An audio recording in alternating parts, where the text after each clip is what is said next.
গতবারের আন্দোলনের মতো আর নয়। 2 দিন করে উঠে যাব। এই আন্দোলন হয়তো এসবার নয়তো এসবার। হাসিনার বন্দুকের নলের সামনে বুক পেতে দিয়েছিলাম, অন্ধ হয়ে গেছি, লুলো হয়ে গেছি, ভয় করি নাই। হাসিনা ৪৫ মিনিট সময় নিয়েছিল ওয়াকার জামাল সেনাবাহিনীর প্রধানের কাছে, কিন্তু এই ছাত্র সমাজ, সাধারণ জনগণ তাকে কোনোভাবে সময় দেয় নাই। যদি এই আহত ছাত্র জনতার সাথে ও শহীদ পরিবারের সাথে কোন ধরনের বৈষম্য করা হয়, হাসিনা গেছে যে পথে যাবে সেই পথে। আমি একটি কথাই বলে দিতে চাই, আজকে যদি এই আহতদের মাঝখানে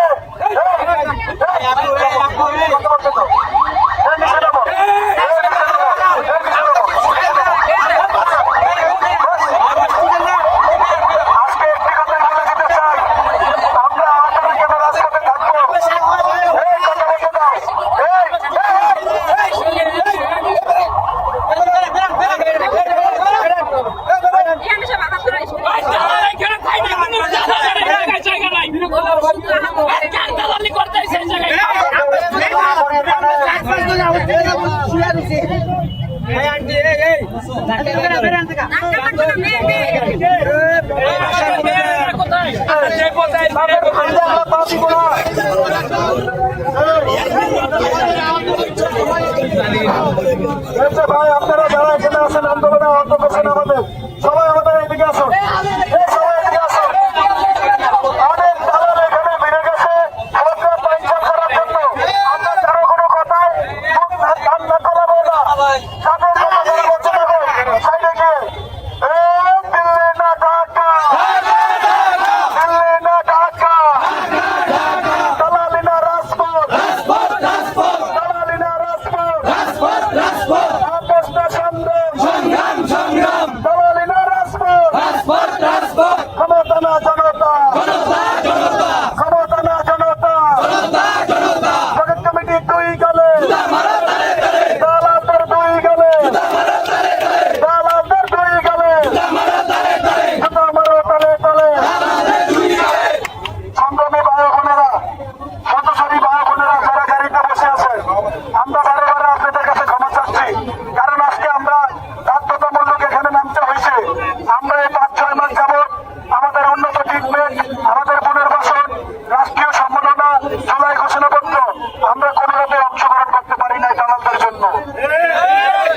আমরা বিভিন্নভাবে বিভিন্ন কিছু থেকে আজ বঞ্চিত।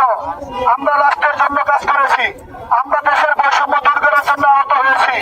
আমরা সাধারণ জনগণের ভোটের অধিকার, মৌলিক চাহিদা মুক্ত আকাশে উড়ে বেড়াবে সেই আশা ব্যক্ত করে আমরা রাজপথে নেমেছিলাম। আজকে দেখতেছি কিছু দালালদের কারণে আমরা আহতরা যেভাবে বঞ্চিত হচ্ছে এই রাষ্ট্রের কাছে, আমাদের সাধারণ জনগণ সকল মানুষ বঞ্চিত হচ্ছে এই রাষ্ট্রের কাছে।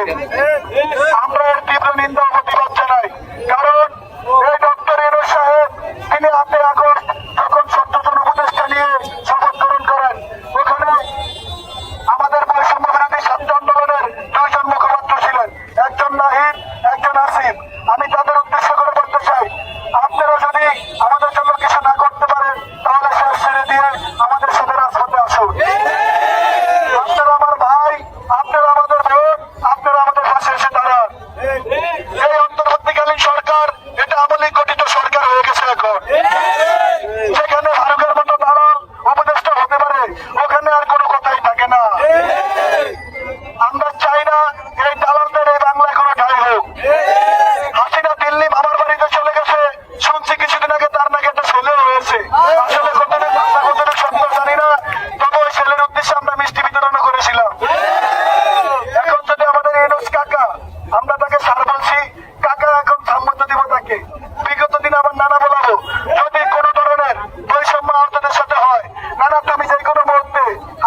তুমি আজকে পদ্মা সেতুর মতো হাসিনার মতো করে দিয়ে যাবা, আমি 100 বছরে পদ্মা সেতু দেখতে পারি না, তাহলে হাসিনা বা পদ্মা সেতু করে কি লাভ হয়েছে?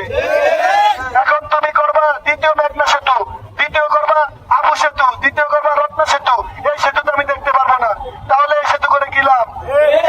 আগে তুমি আমাকে সংস্কার করো, এদেশের জনগণকে সংস্কার করো, তাদের যে মৌলিক চাহিদাগুলা এগুলো তুমি পূরণ করো, আর নয়তো কাকা তুমি অতি শীঘ্রই ওই চেয়ার থেকে নেমে এসো। এই আহতরা যেই পর্যায়ে আসে, আহতরা কিন্তু এর থেকে বেশি পরিমাণ বেড়ে উঠবে, যেভাবে গণজোয়ার ভেসে যাবে এভাবে। হাসিনা গণজোয়ারের সাথে চলে গেছে, মানে কি হবে সেটা এখন বলতে পারতেছি না, তবে এটা সমাধান যদি অতি শীঘ্রই না করো তাহলে সচিবালয় থেকে শুরু করে কোনো মন্ত্রণালয় থাকবে না, অরাজকতা পরিণত হয়ে যাবে। আমি আবারও পথযাত্রী ভাই বোনেদের কাছে বিনয়ভাবে অনুরোধ করছি ও হাত জোর করে মাফ চাচ্ছি, আপনাদেরকে সামরিকভাবে কষ্ট দেওয়ার জন্য আমরা আহত শহীদ পরিবারের কাছে, শহীদ পরিবারের পক্ষ থেকে আন্তরিকভাবে দুঃখিত ও হাত জোর করে ক্ষমা চাচ্ছি। আপনারা আমাদেরকে ক্ষমার দৃষ্টিতে দেখবেন। আমরা চাই নাই যে এদেশে বৈষম্য দূর করার পরে আমরা আহতদের বৈষম্য শিকার হয়ে রাজপথে নামি, আমাদেরকে বাধ্য করা হয়েছে। আপনারা আমাদের বিরুদ্ধে হয়ে বা আমাদের পক্ষ হয়ে খোঁজ নিয়ে দেখুন, আমরা জাতীয় চক্ষু ইনস্টিটিউটে ভর্তি আছি, কিছু সিএমএস এ ভর্তি আছে, কেউ গণস্বাস্থ্যে ভর্তি আছে, কেউ নিটোরে ভর্তি আছে, কেউ বিজিতে ভর্তি আছে, তাদের পরিস্থিতিটা কি তখন আপনারা বলতে পারবেন যে আহতরা কেন রাজপথে নেমেছিল। দুঃখ দুর্দশা নিয়ে আজকে রাজপথে নেমেছি। মানুষের পকেটে যখন বউ ফোন দিয়ে বলে যে বাসায় লবণ নাই, মায়ের ফোন দিয়ে বলে ওষুধ নাই, বাবার ফোন দিয়ে বলে আমার শ্বাসটান উঠে গেছে, আমার ওষুধ খেতে হবে, তখন আমি ছেলে হিসাবে আর বেঁচে থাকতে মন চায় না। আমার মনে চায় আমি ফাঁসিতেই ফাঁসি, যেই ফাঁসির রশি হাসিনার জন্য রেডি করেছি, এই ফাঁসির রশি এখন 2024-এর মুক্তিযোদ্ধাদের গলায় এসে পড়েছে। আপনারা পথচারী যারা আছেন, দেশের সাধারণ জনগণ, বাবা আপনারা আমাদের মা, আপনারা আমাদের বাবা, এই রশিটা একটু কেটে দেন আমাদের গলা থেকে, আমরা বাঁচতে চাই। আপনারা যেমন ছেলে মেয়ে দিয়ে সুখে আছেন, আমরা এরকম সুখে থাকতে চাই। আপনারা আমাদের পাশে আসুন, হাত জোর করে বলছি আপনারা আমাদের পাশে আসুন। ভাই আমরা পাশে আসুন, আমরা যারা সাধারণ জনগণ, আমাদের ট্যাক্সের টাকাগুলো কোথায় যাচ্ছে আপনাদের যদি চিন্তা না হয়?